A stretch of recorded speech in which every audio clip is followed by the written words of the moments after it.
Namaste, good morning, and welcome to the Vedanta Society of Greater Houston and our Gospel of Sri Ramakrishna class. Om Sarva Jiva Papanashakaranam Bhaveshwaram Swikritam Jagarbhavasa Deha Pashamidrisham Yapitam Swalilaya Chayena Divya Jivanam Yapitam Swalilaya Chayena Divya Jivanam Tannamami Deva Deva Ramakrishnam Ishwaram. Om Shri Vivekanandari Satchishya Supujitaya Shri Sharada Devya Virata Sevitaya Shri Ramakrishna Paramahamsaya Avatara Varishtaya Chate Namaha. We salute Sri Ramakrishna, God of gods and Lord of existence, who of his own free will took on human birth and lived a luminous life of divine play for the destruction of human ills. We salute that incarnation of God, Paramahamsa Ramakrishna, who was worshipped by pure-hearted disciples like Vivekananda, and who was ceaselessly served by Sri Sharada Devi, the Divine Mother herself. Om Tavakatamritam Tapta Jivanam Kavibhiriditam Karma Shapaham Shravanamangalam Shrimadatam Bhuvi Grinanti Ye Bhurida Jana. O Lord, your nectar-like words are praised by the wise and full of auspiciousness. They destroy the curse of evil, bring good to those who hear them, and bring new life to those who are scorched by the ills of worldly existence. Magnanimous indeed are they who spread your message. Om Shanti Shanti Shanti Hari Om Tat Sat. Om peace, peace, peace be unto us all. So this morning we begin a new chapter in the Gospel, chapter 13 according to the New York edition. Again, the translation by Swami Nikhilananda has its own divisions, and the dates are the same as in the Bengali edition, but the chapters are divided differently. So this chapter in the English version is entitled The Master and M, and it begins on page 274, and the day is August 19th, 1883. So the middle of August, this would have been during the middle of the rainy season in Calcutta. It was Sunday, the first day after the full moon. That would have been Shravani Purnima, the Purnima of the month of Shravan. So the first day after the full moon and Sunday, so many people could come to see him on such days. Sri Ramakrishna was resting after his noon meal. The midday offering had been made in the temples, and the temple doors were closed.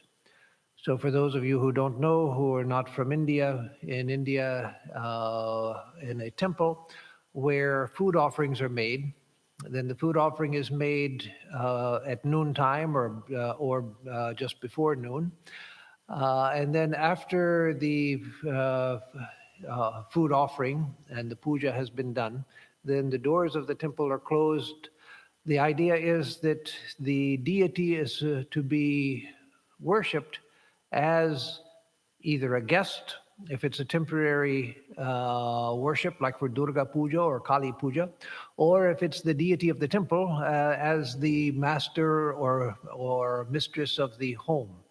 And so you serve food, you make offerings, in Belar Mutt, they prepare a stick for the traditional toothbrush used in India, a stick where the end of it has been made into fiber, and they offer that to him in the morning to brush his teeth. And then after the noonday meal, the doors are closed so that the Lord is not disturbed and can have his rest. Now, in the West, that all sounds very strange. And in our temples, like in Hollywood, people, especially those who are new, would make jokes about it. And of course, the sort of thing I would have made jokes about also. That in the temple, there's a vacuum cleaner just for the temple, and so this is the Lord's vacuum cleaner. And so it's to Western ears, it sounds very strange. The Lord's vacuum cleaner. What does God need with a vacuum cleaner? But again, the idea is, and nobody has to follow this. If you serve in a temple, you have to. If you're in a monastery, you have to, because that's the tradition. But outside of that, if you want to be a Vedantist, you don't have to follow any of these things on your own. But once you get into it, you begin to see the beauty of it, that God is served as your very own. And just as if Sri Ramakrishna were living here, in the flesh, were here, and we would take care of him. So we continue to take care of him afterwards. Here in Houston, because we don't have daily puja, we don't have food offering except on special occasions, we don't observe those things. That takes many more people than one or two to be able to carry on that sort of service. But in larger monasteries in India in particular, and some of the centers outside of India, like Hollywood, they do have more of the ritual worship, the daily worship, where again the deity is served as if they were here in the flesh. And when that worship is done in that way, it's said that the deity awakens. And those who have eyes to see, they see the deity. Swami Premananda, the disciple of Sri Ramakrishna, he was for many years the manager of Belar Mutt before he passed away in 1918, I believe it was. And he used to do the worship himself. And when he would walk along the walkways in Belar Mutt and would see trash or sticks or something littering the brick walkways, he would call the young monks and tell them, "You clean this up." Sri Ramakrishna himself walks here every day because he saw it. Swami Vivekananda had said that Sri Ramakrishna would live in his subtle body at Belar Mutt for a long time until he incarnates again. Swami Nirvananandaji, some of you heard this if you were attending the lecture of the Swami who's now the head of Ireland, the Irish Center, Swami Vimohananda. But Vimohananda? I'm not sure I have that right. I think it's Vimohananda, yes. Yes, he came here, and he told about how, as a brahmachari, when I knew him, I was a year senior to him in training center, but we were together 1 year in training center. So at that time, he went to his guru, Swami Nirvanananda, and because he had doubts about Sri Ramakrishna being an incarnation, natural doubts for a young person coming in, nothing wrong with that. So he went to Swami Nirvanananda to express his doubts. But before he said anything, Swami Nirvanananda told him that, you see, every morning I get up at, I forget what it was, 4:15, something like that. And then I look out my window here, which looks towards the temple of Sri Ramakrishna. The window actually opens towards the bedroom, what's called the bedroom of Sri Ramakrishna, Shayankor.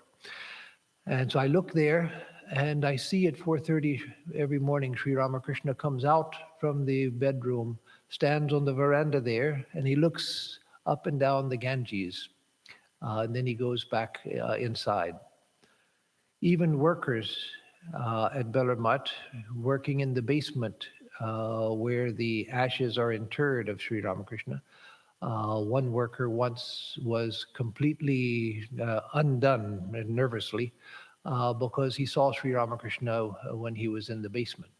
And so, again, these things may sound strange, but there's a reality to them. And so, again, all of this comes from the fact that the door of the temple had been closed after the noon meal to give Mother Kali her rest. In the early afternoon, the master sat upon the small couch in his room. M prostrated himself before him and sat on the floor. The master was talking to him on the philosophy of Vedanta. And oftentimes in the gospel, when Sri Ramakrishna refers to Vedanta, he means, as people often mean in India, the Advaita Vedanta, non-dualistic Vedanta. But we should always remember that there are many types of Vedanta. The Krishna consciousness, they also teach Vedanta, but their Vedanta is not non-dualistic. It's a dualistic form of Vedanta. And the founder of ISKCON, his name was Vedanta, was it Prabhupada? Vedanta Swami, Vedanta, somewhere in his name is Vedanta also. Huh? Thank you. Bhakti Vedanta. So there are many types of Vedanta, but it has come to refer mostly to Advaita Vedanta unless you qualify it. And so that's the way Sri Ramakrishna usually speaks of it here. So he says to him, self-knowledge is discussed in the Ashtavakra Samhita. The Ashtavakra Samhita, the text on uncompromising non-dualism. The non-dualists say, Soham, that is, I am he, I am the Supreme Self. This is the view of the sannyasis of the Vedanta school. But this is not the right attitude for householders who are conscious of doing everything themselves. That being so, how can they declare, I am that, the actionless Supreme Self? According to the non-dualists, the self is unattached. Good and bad, virtue and vice, and the other pairs of opposites cannot in any way injure the self, though they undoubtedly afflict those who have identified themselves with their bodies. Smoke soils the wall, certainly, but it cannot in any way affect the space, akasha. Following the Vedantists of this class, Krishna Kishore used to say, I am Ka, meaning akasha. Ka is a word which means akasha or space. Being a great devotee, he could say that with some justification, but it is not becoming for others to do so. So here you get one of the apparent contradictions between Sri Ramakrishna and Swami Vivekananda, because Swamiji taught Soham, Shivoham, Soham, I am he, I am Shiva, to one and all. And Sri Ramakrishna said it's not proper for householders to repeat that. And so it was for reasons like this and other such apparent contradictions that in the early days, many of the disciples of Sri Ramakrishna thought that Swamiji had gone astray, that he was not teaching Sri Ramakrishna's message. It was Holy Mother who affirmed that everything Swamiji said was coming straight from Sri Ramakrishna, that Swamiji was just the mouthpiece of Sri Ramakrishna, that Swamiji gave the public message of Sri Ramakrishna. And so I don't want to go too far off. If there's too much commentary, we lose the thread of the narration. But this is a very important point, so I do want to go off on this for a little bit. So why did Sri Ramakrishna say that it's not proper for householders to say, I am he, that is meant more for those who have renounced the world? Because, as he says, householders have so many responsibilities and have to do things with a sense of agency. Well, I've got this to do, I've got that to do, the kids to take care of, I've got to get them to school, I've got to go shopping, I've got to go to the office, I've got this and that to do, so many things to do. And we do everything with a sense of agency. So first, before coming to the Swamiji's part, let me address why Sri Ramakrishna says this. Sri Ramakrishna always insisted that spiritual life should be intensely practical. It's not a theoretical exercise. Yes, we can study books, we can read different things about spirituality and so forth, both to get inspiration and also to mature our understanding so we know how everything fits together. We all have an idea of what the world is, who I am, what my relationship to the world is, what my responsibility to the world is, etc. But that's usually for the vast majority of us, that's all based on ignorance. And so when we come to spiritual life, we have to learn a new way of thinking about myself, thinking about the world, my relationship, my responsibilities and duties. And so I need to read to inform myself or to hear from a teacher to inform myself. But Sri Ramakrishna was always against theoretical spiritual life. That is, where book reading is a substitute for spiritual practice. So yes, he wasn't opposed to people learning. That's why he spoke to visitors who would come to him and tell them about spiritual truth. But he was against people being impractical in spiritual life. And so, as one of my teachers, my main Upa Guru, used to tell me over and over again in my early years in India, he would say that spiritual life has to be real to us. And if we have a constant sense of agency, I have this to do, I've got that to do, all of these responsibilities and things. And then in my free moments, I'm reading books and thinking that I am he, I'm actionless, I don't do anything. Where's the connection between that and the things I have to do? Yes, it's possible to make a connection, but that's a difficult connection for people to make. And so unless we can make that connection, unless we actually have made that connection, as he says Krishna Kishore could do, then it leads us to an impractical spiritual life. Most of the day I'm engaged with, oh, I've got to do this, I've got to do that. And then in my free time, I am he, I'm I'm actionless and everything. Where is the connection? And so he wanted a person to be intensely practical in their spiritual life, and for the spiritual life to be something you could live, not just in moments of reflection, but in every moment of your day. He mentions that Krishna Kishore, being a great devotee, there was some justification for his saying that I am Ka, I am Akasha, meaning not that I am actually space, but I am space-like. That is, nothing defiles me, nothing touches me, I don't move, I go nowhere. Everything happens within the space which I am, the space of consciousness, Chidakasha, the space of consciousness. So for him, that was okay. But he said for most householders, it's not because they have to be engaged day and night in responsibilities. And so he often taught for householders the path of devotion, where you give agency to God and you think of yourself as an instrument. So yes, still I have to do these things, and I still do them, but I think of myself as doing them for God and as an instrument of God, but not for myself. I take care of my children, not because they belong to me, they're not possessions, but God has given them in my care. And it is my service to God to take care of them. And so you bring God into everything that you do. So Sri Ramakrishna's concern, again, was preeminently practical so that people could become spiritual and not, again, as many people do. And I could mention groups. I won't do that. I never do that publicly. But I mention groups where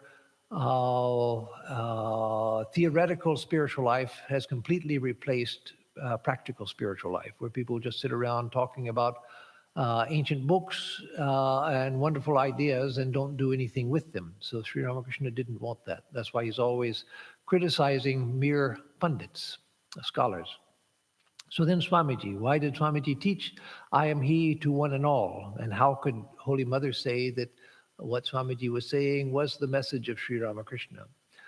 Swamiji was Sri Ramakrishna's, again, his messenger to the world at large. That is, Swamiji, part of his mission was to look at the world, study history, learn about the present situation of the world and the roots of the present situation of the world, which is known through history.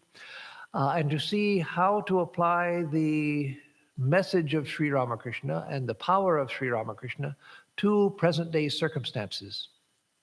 So again, Sri Ramakrishna's concern was a relatively small number of people who used to come to him to form their spiritual life on a firm basis so that they could realize God, and to give them a practical standpoint which would allow them to practice, to understand themselves in a spiritual sense, do what they had to do, and through that doing, come to God. But Swamiji had to look at the situation of the world and what was needed for the future. And one of the things Swamiji saw was that this teaching all over the world to people that you are sinners, you are weak, you can't do anything. It's only by the grace of God that you can ever do anything good. Otherwise, you are no good in yourselves, and so forth. That's not a natural teaching. That's something which has been taught to people over millennia. He saw that if the truth is that the self is divine, that your nature is pure, why not start from the truth rather than start from illusion? A child doesn't come into the world thinking, I'm a miserable sinner and I can't do anything good. No, that's taught to the child. And so why not teach the child from childhood the truth? That yes, you make mistakes and you will make mistakes, but that's because you haven't learned to manifest the divinity of the self. You do things you shouldn't do, but that's because of tendencies in the mind from long past. But you will find your way to work through them and manifest your inner divinity. And so he, in many ways, he said that he wanted to make this experiment of teaching to humanity their divinity and awakening the divinity within all. And so Swamiji approached things that way.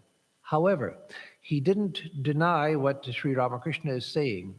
In fact, in his rules for the order, he said, it will be enough if you teach to the public simple devotion as a way to come to God, as Sri Ramakrishna did. But Swamiji's, again, message in general to the public was to emphasize the divinity of all. And then once that becomes our way of thinking of ourselves and thinking of others, he felt that a great change could come to society through that. And then those who want to practice devotion, they can, on the basis of that, practice devotion.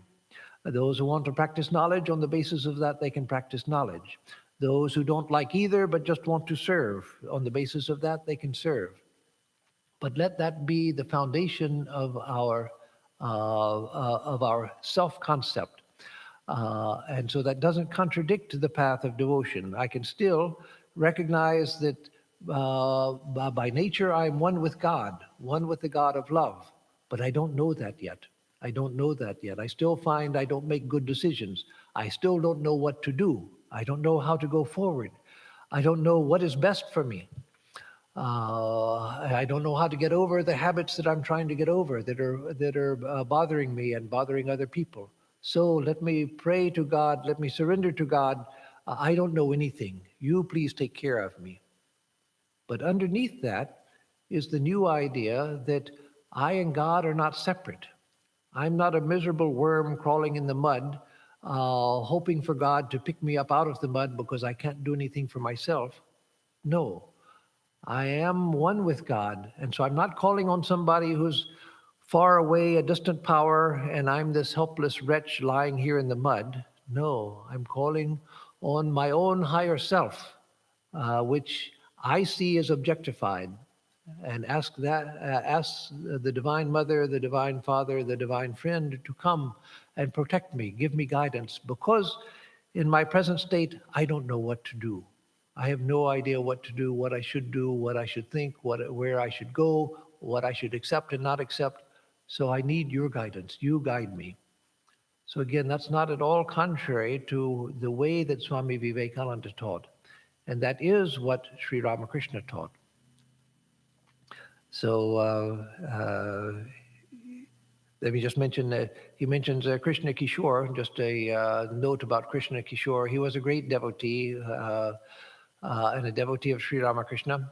But, you know, in India, many people fast on Ekadashi. the 11th day of the lunar fortnight, both the waxing and the waning fortnight of the moon. The 11th day, so twice a month, Ekadashi comes, and many Hindus fast on that day. Many devout Hindus fast on that day. And so Krishna Kishore, Sri Ramakrishna used to make fun of Krishna Kishore's Ekadashi. And so that in the movement has become a saying, oh, he's observing Krishna Kishore Ekadashi. Because one of the ideas for Ekadashi, for people who can't fast, who don't have the strength or the stomach or whatever for the blood sugar normality for complete fasting, then they don't take rice. And they may take a chapati or luchi, puri, or something like that with a little dal. But they eat simple and just a little bit of food, those who need to have something in their stomach. But Krishna Kishore on Ekadashi, he would fill his stomach with luchis, very rich fried bread, and rich dal and sabjis and everything. The only thing that he wasn't eating was rice, but everything else he would stuff himself with. So that became Krishna Kishore Ekadashi. So that was the same Krishna Kishore. So coming back to the topic, he said, following the Vedantists of this class, Krishna Kishore used to say, I am Ka, meaning Akasha, space.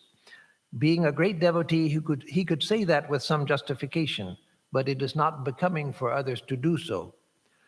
But to feel that one is a free soul is very good. By constantly repeating, I am free, a man verily becomes free. On the other hand, by constantly repeating, I am bound, he certainly becomes bound to worldliness. The fool who says only, I am a sinner, verily drowns in worldliness. One should rather say, I have chanted the name of the Divine Mother, of the name of God. How can I be a sinner? How can I be bound? So again, he emphasized that, which was what Swami Vivekananda was teaching also. And here Sri Ramakrishna is actually quoting from the Ashtavakra Samhita. There's a famous verse which says, Muktabhimani muktohi baddho baddhabhimanyapi kim vadanti hasatyayam yamati sagatir bhavet. The last line says, the famous saying or the popular saying is indeed true, that according to one's thought, so is one's destiny. And then the first line says, the one who thinks I am free becomes free indeed. The one who thinks I am bound becomes bound indeed. So Sri Ramakrishna would often quote this verse, and not in Sanskrit, but he would quote the intent of the verse, as he said here. By constantly repeating, I am free, a man verily becomes free. So that's asserting one's freedom. So it's not enough to say, I am free, and then to act just the contrary. But no, to say, I am free, and to assert one's freedom, that is one's spiritual freedom, that I am spiritually free. I'm not bound by Maya, I'm not bound by anything. And in that way, to pull ourselves out of Maya. If we think I am bound, then we're, in a sense, relaxing into bondage. If we think I am a sinner, then indeed we become immersed in worldliness. Now you may say, well, what about Christians who's, that's the foundation of their whole thought about the self and the soul, that we are all sinners, born sinners. Well, yes, that is possible if one is sincere with that attitude also to come to God. But in many cases, in fact, let me phrase this a different way. Ideas have social consequences, and that's one of the things, though Swamiji didn't state that in the way I just stated it, he taught in effect that all the time, that ideas have social consequences. And so the idea, I am a sinner, yes, believing that one can, because of that belief, one can surrender to God because there's no other way for me, so I have to surrender to God. And then one can attain to realization through that. But the social consequences for society at large, of teaching people that you are sinners, you can't do anything good, is what you often see, that people who say, oh, I'm just a sinner, I'm a sinner. Well, of course, I do all kinds of bad things because I'm a sinner, but I'm a forgiven sinner. Jesus has come and has forgiven me, but I'm a sinner, so of course I'm going to do bad things. So it becomes a way of justifying the fact that I do bad things. You see that all the time when there is some preacher or someone who's suddenly caught in a morally compromising way. Then he says, yes, I too am a sinner. And so it comes as a justification for what is being done. So instead of that, Sri Ramakrishna said, think of yourself as free. Think of yourself as, I have chanted the name of God. How can I fall back into that? Yes, habits are strong. So you find yourself falling back into it. But again, you say, no, I chant the name of God. How can I fall into that? I have to do better. Again, you fall into it. But you pick yourself up and say, no. What you don't want to do is to fall back into it and say, well, what can be done? I'm just a sinner, so this is the way I am, and you relax back into it. There was one of the great desert fathers of Christianity in the Sinai Peninsula, where many monks lived in the desert, living in caves. And people would go from Egypt and other nearby areas to meet these holy men. And there were desert mothers as well. There were anchorites that were women as well. But most of the sayings that we have are from the desert fathers because of the way society was and still partly is. So there was one great desert father that a young man coming from Egypt seeking wisdom came to and said, Father, tell me your wisdom. How did you come to holiness? And the father said, I fall down, I get up. I fall down, I get up. I fall down, I get up. And that's all he said. The sayings of the Desert Fathers are beautiful because they're like Zen sayings. They're just extremely short, epigrammatic. They didn't give sermons. But the meaning of that is beautiful. That's what spiritual life is. That's what abhyasa is, practice. I fall down, I get up. So if I fall down and I stay down and say, well, what's the use of somebody like me trying to stand up? I can't stand up, I'm just a sinner. Then that's a problem. But if I fall down and I get up, then I have made a statement. If I fall down again, okay, I get up again. I fall down again, I get up again. Every time I get up, I'm making a statement. I'm making a samskara. I'm making an impression in the mind. And sooner or later, I will get up and say, I have no more need to fall. Now I'm strong enough, I will remain standing. So I have chanted the name of God. How can I be a sinner? How can I be bound? To M. You see, I am very much depressed today. Hriday has written me that he is very ill. Why should I feel dejected about it? Is it because of Maya or Daya? M could not find suitable words for a reply and remained silent. So this is a very strange, the rest of this part of the conversation is very strange also for Sri Ramakrishna. He asks him because he's feeling very sad, very depressed because Hriday, his nephew, who had cared for him, as he will say shortly, had cared for him so diligently for so many years, all during Ramakrishna's sadhana period. And after, when he had no one to care for him, Hriday was there looking after him, keeping his body and soul together. But Hriday now was in his village home in Shihor, near Kamarpukur, where Sri Ramakrishna was from, and was very ill and had written to him, and Sri Ramakrishna is depressed. And so he asks him, is this Maya or is it Daya? Daya means compassion.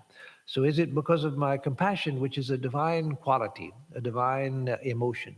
Or is it Maya? Is it because of delusion, because he's my nephew and because he's important to me, and therefore I feel bad about him? Which is it? And M can't think of anything to say, so he keeps quiet.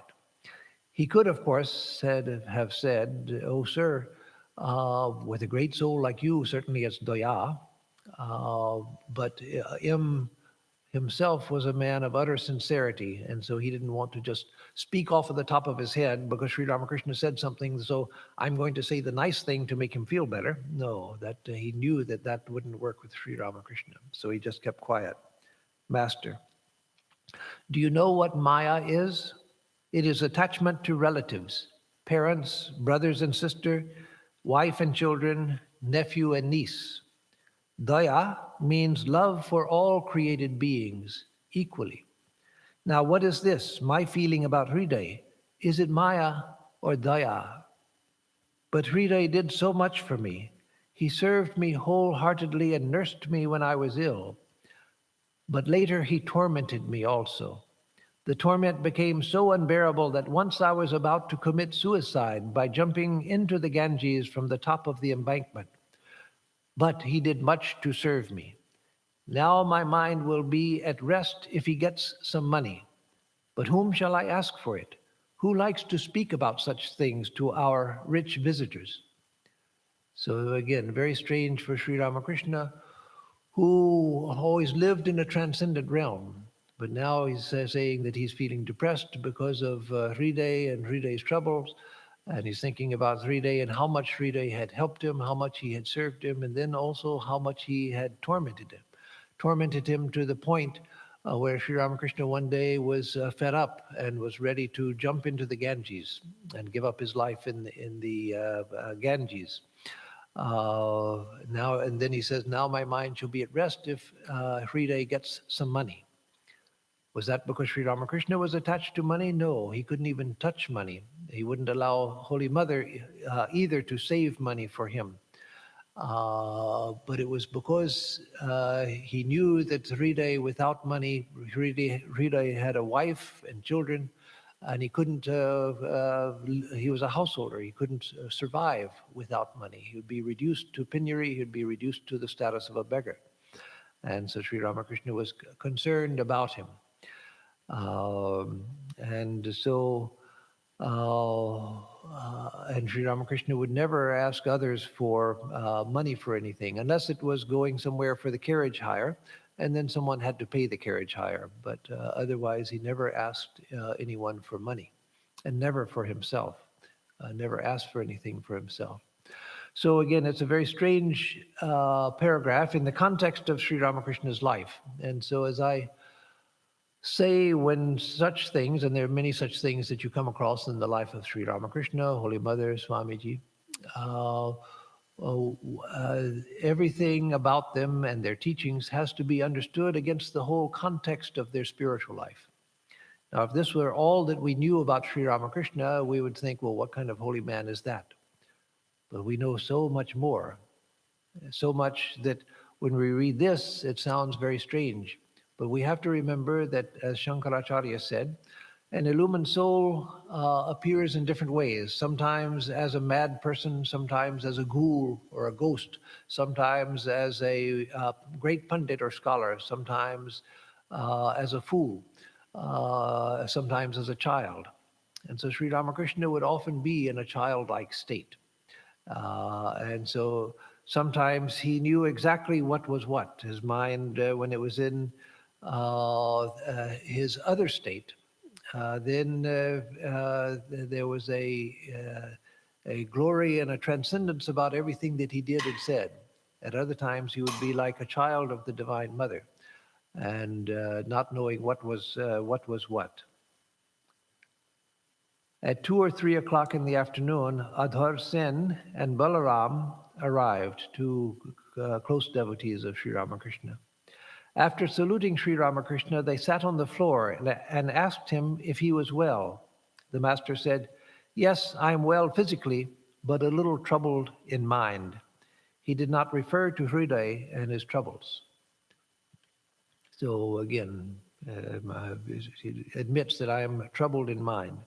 We have to remember that with one like Sri Ramakrishna, that at any moment he could put his mind in the transcendent state. He, with great force, kept his mind down in the ordinary state where he could deal with ordinary people and ordinary things. Even his disciple, Swami Brahmananda, used to tell his disciples that you see the natural state of my mind is to be in a transcendent state, in samadhi.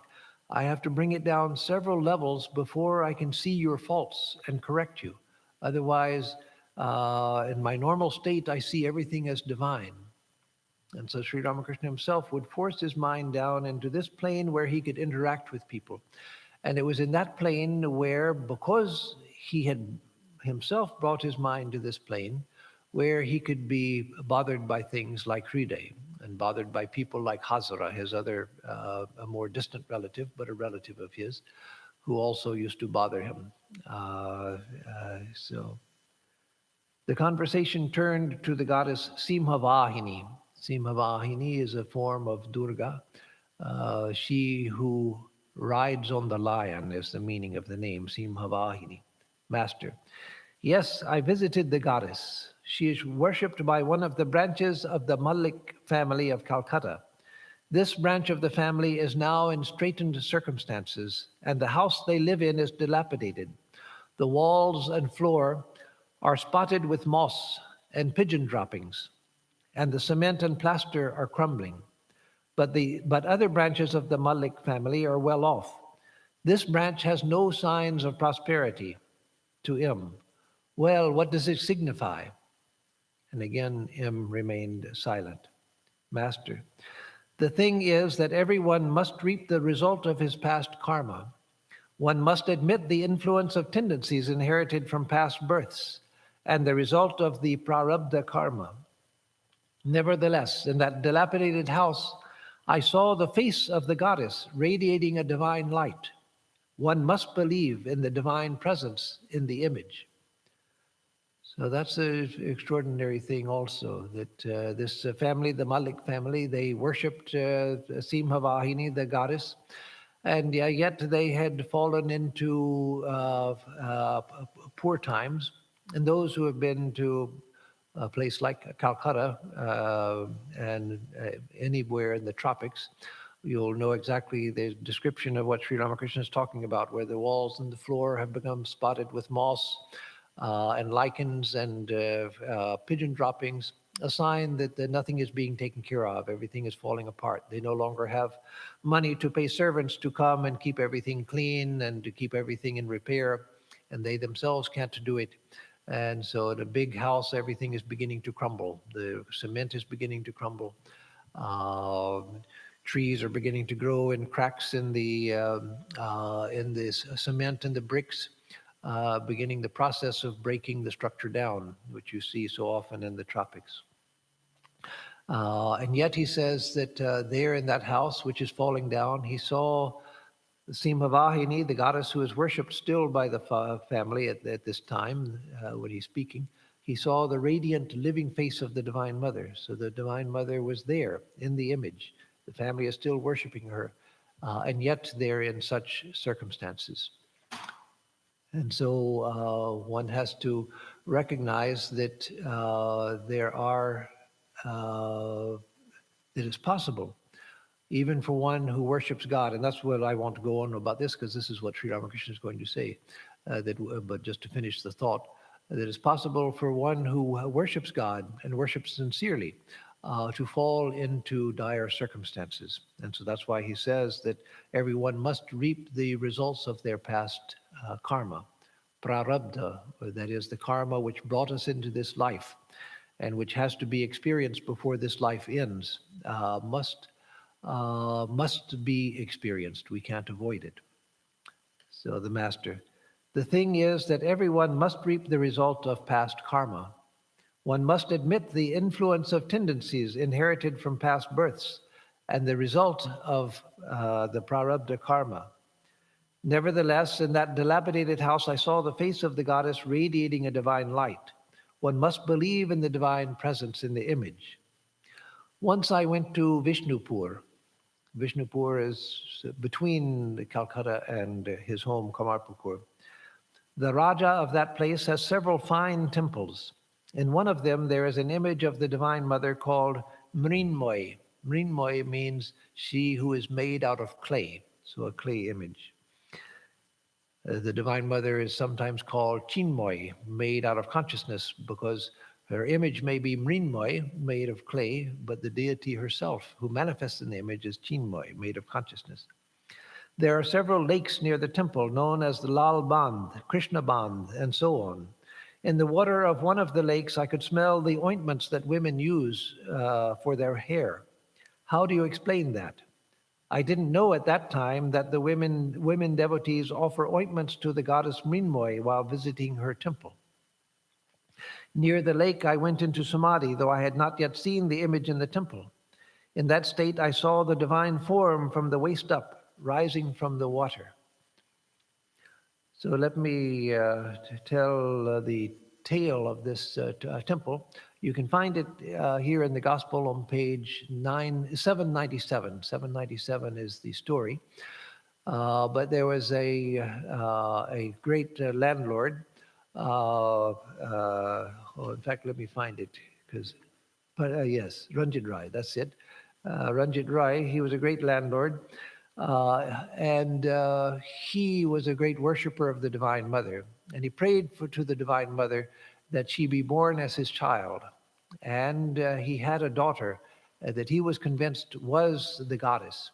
And so he doted on his daughter. He worshipped his daughter and looked on her as the Divine Mother, did everything for her. And the daughter, of course, became very close to him, he very close to the daughter. And the daughter would always be asking him to show her, asking him to look at things she was doing as kids do, and asking him what he was doing and so forth, as children do, curiosity of little children. And as happens with parents, sometimes you get annoyed because you're trying to do something and the child won't leave you alone. So one day he was working in the garden and the child kept asking him, what is this? What are you doing? Look at this, look at that. And he kept telling her, don't bother me now, I'm busy. And she kept asking questions, as children do, and he got a little stronger and told her to leave him alone and everything. Finally, he said, in Bengali, of course, he said, get out of here. It'll probably be something like, chole ja, or something like, get out of here. And then the little girl walked away. And so she left the house, and walking away from the house, she saw a man who was peddling little bangles, conch or shell bangles for the wrist, as people wear cheap jewelry in India. And so she asked for 2 of them. And she said, I don't have money with me, but there's money in a box in my house. You go and you'll find it in the box. So she took the bangles, put them on her arms, and then she went. The vendor came to the house and told the people that your daughter has taken 2 bangles from me. I want the payment.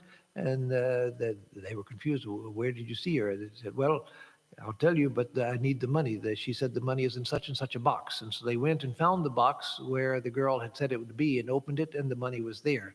They didn't know that money was there. The girl had known. So then they go running to find the girl, and then somebody tells them that they had seen a hand rising above they had seen the hand of the girl. Let's see, let me get the story correct. The Raja was weeping bitterly when people came running to him and said that they had noticed something in the lake. They all ran there to the lake. And when they got there, they saw an arm with a shell bangle, a little girl's arm with a shell bangle, waving from inside the water. And then the hand disappeared and didn't come up again. And the girl disappeared. And so that was the story of Ranjit Rai and his daughter, who was said to be an incarnation of the Divine Mother, who came to bless him. And even in going, she waved to say goodbye, that, okay, I came, but now I'm gone. And so that's associated with that Mrinmoy temple by the lake in Vishnupur. In Vishnupur, it's a place worth going.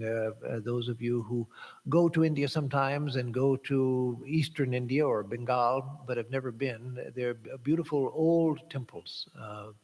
And it's one of the few places I've seen, in fact, it's the only place I've seen in India where there's an actual temple to Chamunda, the goddess who severs her own head. you know the image of Kali, but this is a development even further than Kali, where with her sword, she's not holding someone else's head, your head or my head. She's holding her own head. She's with her sword. She's cut her head off. She's holding it in her hand, and the blood from the neck, severed neck, is going in a fountain and falling into the mouth of her own head. Her head is in her hand with the mouth open and the blood going into her mouth. It's a profound symbol. Gruesome, yes. Gruesome, yes. And that's why you don't see, I've never seen it anywhere else except in pictures, but never a temple. But in Vishnupur, you'll see the temple. The idea is that this world is the self-sacrifice of the Divine Mother. That she is the sacrificer. She's the one who wields the sword of sacrifice, and she's the object of her own sacrifice. And she's the enjoyer of the fruits of the sacrifice. That is, the blood is going into her own mouth. So it's a profound symbol, a development one step further than the image of Kali. Kali is hard enough for most people. Chamunda is or no, I'm sorry, not Chamunda, Chinnamasta. Chinnamasta. Chinnamasta means he whose head has been severed. Anyway, the Vishnupur is a place worth going to. So we'll stop here. It says that this is a good place to stop. But this has...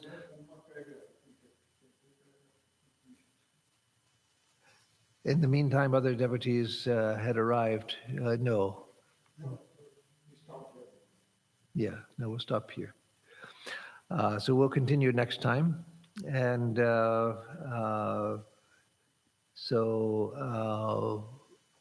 in this, the beginning of this chapter, again, there's several strange things, but everything in the gospel is worthy of reflection, including these things.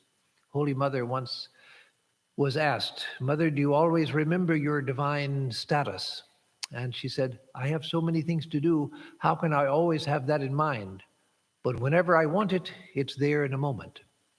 And so Sri Ramakrishna also, he brought his mind down from this, and he did that intentionally. As I've often said, our problem is the opposite. We can't lift it from here. We're stuck in this situation. Sri Ramakrishna had to force his mind down here so that he could interact with the devotees, understand their problems. But as he also said, even Brahman caught in the web of the five elements weeps. And so even the incarnation caught in the web of the five elements weeps.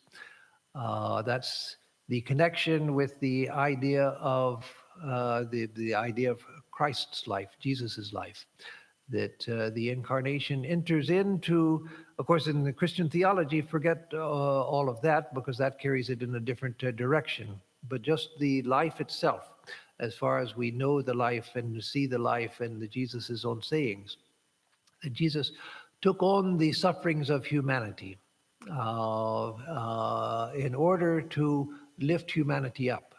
And so that's what the incarnation does. The incarnation takes human birth, it comes in human form, understands the human situation, and to understand the human situation, they have to go through the experiences of a human being. And it's by that they are able to enter into the lives and the feelings and the experiences of us ordinary people. So that is what Sri Ramakrishna was doing here. And of course, with Sri Ramakrishna, there was no question of there being Maya in Sri Ramakrishna, except for self-imposed Maya for the sake of the devotees, meaning this for the sake of humanity, not just for those who are outwardly devoted to him, but for all of us. It was for the sake of us that he entered into the human condition and sometimes suffered from the results of that human condition. But always, part of him always knew who he was. So even in the midst of that feeling sad about Hriday, he didn't forget who he was. He didn't forget what the truth was. But the surface of his mind was colored by the sufferings of Hriday, which came from his compassion, his sympathy with the sufferings of others. His heart would melt at the sufferings of others, as did Holy Mothers. And with the fact that Hriday was so dear to him because Hriday had served him so well. And Hriday was part of the divine incarnation. I won't go into this because this will be another lecture, but Hriday was part of the incarnation of Sri Ramakrishna. Hriday had his part to play, but that part included a lot of misery. Hriday's life was not a happy life at all. He suffered terribly. And so Sri Ramakrishna must have, as a divine incarnation, knowing who Hriday was and that Hriday had come as part of the divine purpose, he must have known that Hriday was suffering the results of having come as his companion. And so for all of these reasons, he must have felt great compassion for Hriday. So I'll stop here, give announcements, and then if there are any questions.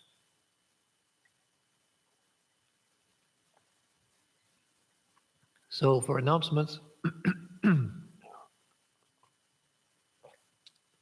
on Sunday, I will speak on Sri Ramachandra, the embodiment of Dharma. Because yesterday was Ram Navami, the birthday of Sri Ram. And while speaking of special days, let me wish everyone a Shubha Navavarsha. Today is Bengali New Year. And it may be New Year in some other parts of India, but there's so many different calendars. Like in Gujarat, the calendar starts in the fall with Deepavali. But the Bengali New Year falls today. And so Happy New Year to all. So Vimokshananda, yes, that's right. Vimokshananda, not Vimohananda. Vimohananda is now in Vancouver. Is also a very fine Swami, good friend of mine.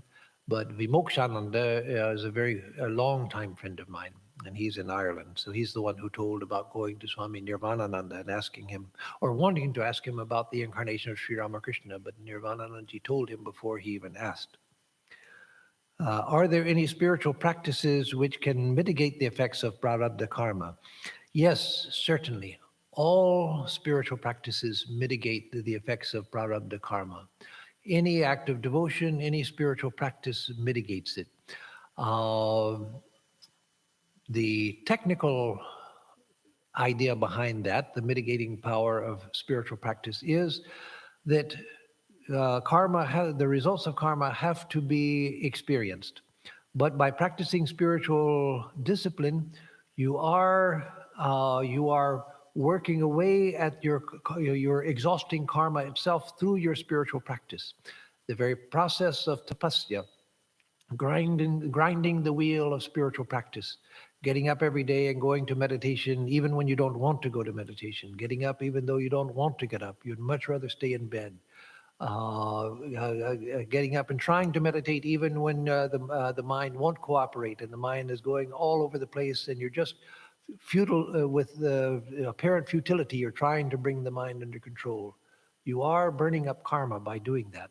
That is taking the place of burning karma. And the other idea, of course, and both are true, what I just said, and this also is true, that through the grace of God, as you practice spiritual disciplines, the mind becomes more purified. Then you are rising above the full effects of the karma and through the grace of God. So those three things are active. So Holy Mother used to say that a devotee, meaning one who has progressed in devotion, say you were to, because of your karma, you were to lose an arm. Well, you get at least a cut. So the karma has to be experienced, but you get a cut rather than losing your arm. And so the effects of karma are certainly mitigated. Why is the traditional ashram? Why are the traditional ashrams established by Adi Shankaracharya? Why don't they preach Advaita to everyone? And why do they require qualifications in the aspirant? Why did Swamiji change it? So first, what the Shankaracharyas in the mattas or the monasteries established by Shankaracharya, the 4, and some say 5, It doesn't matter to me whether it's 4 or 5, but they teach the traditional way that you can't understand the truth of Advaita fully until you have certain qualifications. That is, the mind has to be purified. You have to have fulfilled your duties.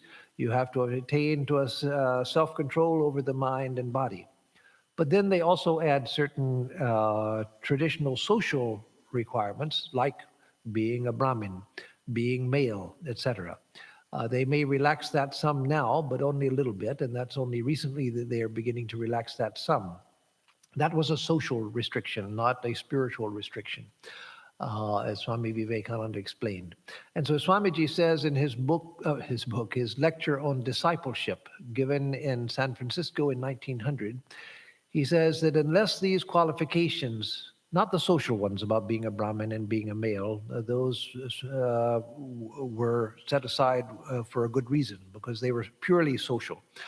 But the spiritual qualifications of having self-control, having control of the mind, having purified the mind, all of these things, without those qualifications, the teaching of Advaita will not do much good. But with those qualifications, then we speedily go towards the goal.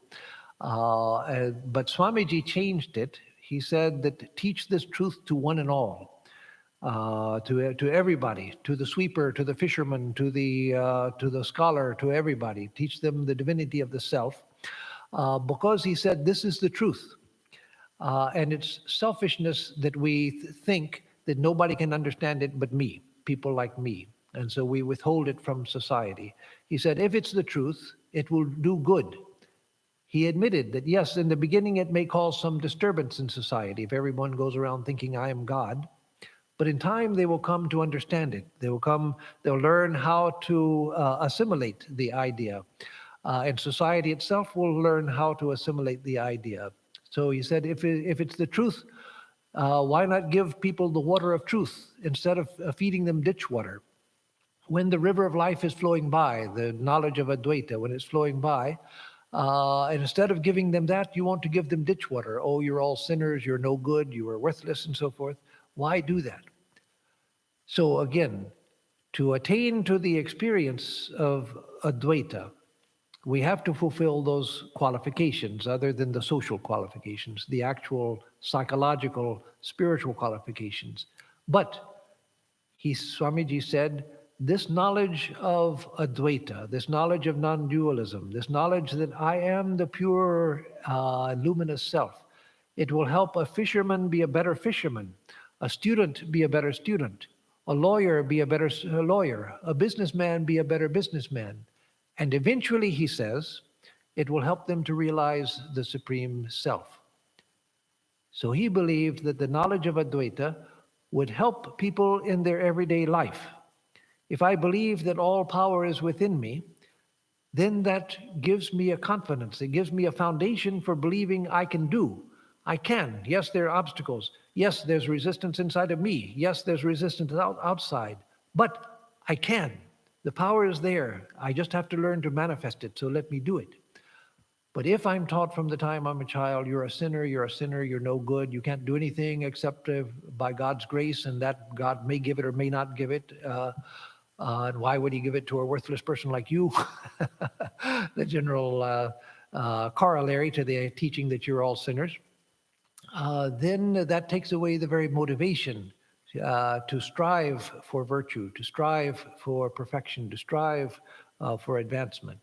And so teach everyone, and it will help the fisherman be a better fisherman. And as he says, eventually it will help them to realize the self. It will help them to realize the self when they have fulfilled those qualifications.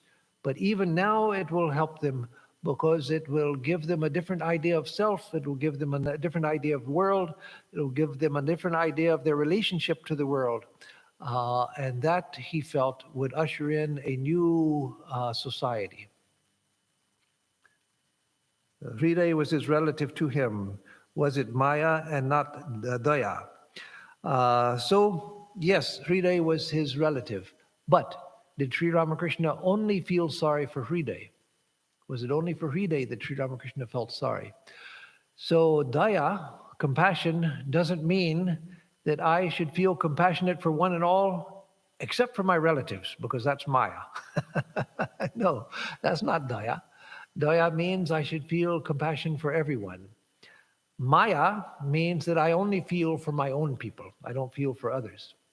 So was Sri Ramakrishna compassionate for everyone except for his family? No, and that wouldn't be daya. He was compassionate for all, including Hriday. So yes, he had a special connection to Hriday because Hriday had served him, because he was a relative, because he'd known him since childhood, and because he also knew that Hriday had come sacrificing his life for the incarnation, playing the part of the fool, playing the part of the guy who was always the troublemaker, playing the part of the guy who had endless troubles in his life. And so Hriday's sacrifice was a great sacrifice. You remember the time when Hriday begged Sri Ramakrishna, when Mathura was still alive. Ramakrishna was still in the sadhana phase. And he begged Sri Ramakrishna for ecstasy. And Sri Ramakrishna kept telling him, that's not for you, that's not for you. And Hriday wouldn't leave him alone till one day Sri Ramakrishna said, well, let it be as the mother wishes, which always meant that, okay. That was his way of saying okay, when he said, okay, let it be as the mother wishes. So then after that, Hriday looked out and saw Sri Ramakrishna walking to the Panchavati.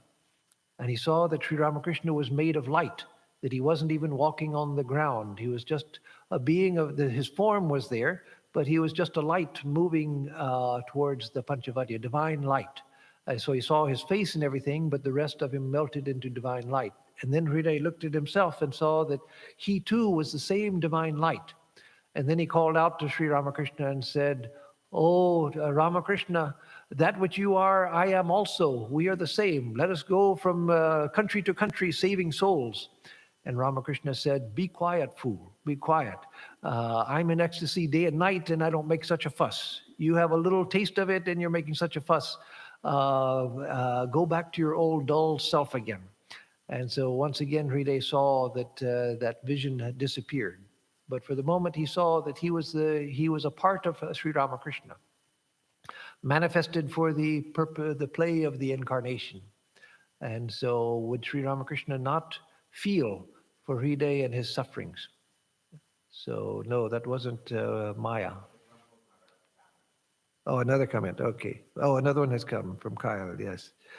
What are the sources for Sri Ramakrishna's stories, parables? Are they his own inventions, retellings of traditional Bengali or Vedantic stories, something else, or a combination? Yes, they're a combination. They're a combination, mostly his own stories, because he was very observant.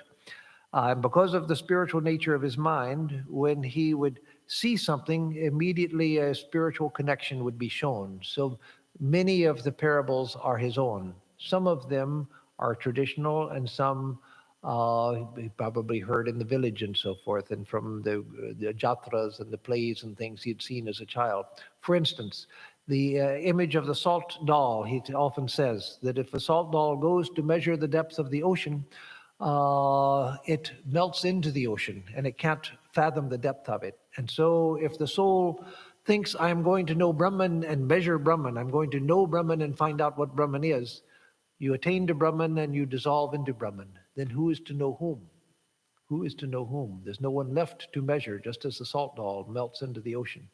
That example is from Dhyaneshwar, the great Maharashtrian saint. And the beginner of Marathi literature. He was the first to write in the Marathi vernacular. Before that, all writing was done in Sanskrit. And so like that, a few are traditional stories. The story of the woodcutter, not the one about going into the, not the one going to cut sandalwood and a diamond mine and all of that, but the woodcutter who, the woodcutters who cross the river and think that one of their party has departed. That's a traditional Vedanta story. Or the story of the lion and the sheep. That's a traditional Vedanta story. But many were his own. So with that, I'll give a closing chant. And again, thank you for all of your greetings. I see all of the greetings from various places. and for the very good questions. Om Niranjanam Nityam Anantarupam Bhaktanukampa Dhrita Vigraham Vai Ishavataram Parameshamidyam Tam Ramakrishnam Shirasa Namama. We bow in adoration to Sri Ramakrishna, who is stainless, eternal, infinite, the worshipful Supreme Lord, who took human birth out of compassion for all. Om Shanti Shanti Shanti Hari Om Tat Sat. Om Peace, peace, peace be unto us all.